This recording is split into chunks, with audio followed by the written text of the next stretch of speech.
So I'm getting ready to change the oil in my old dirty old car here, and I always use ramps.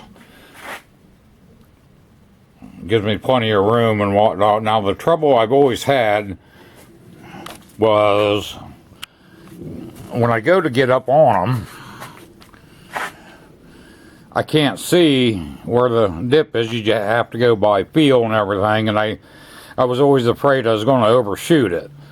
So what I did was I got a cheap mirror, and it might take a couple of tries. I usually get it pretty quick, and I aim it so that when I'm in the car, I can see when I'm up positioned correctly on the ramp. And that's been very helpful. I'll go ahead and get in. I don't know how good this is going to work. So I'm sitting here and I stick my head out the window as I drive up.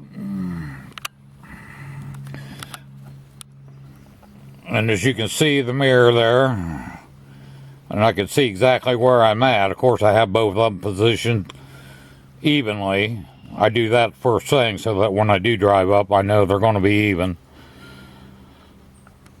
So there's a little tip for anybody that has trouble doing that or afraid of overshooting.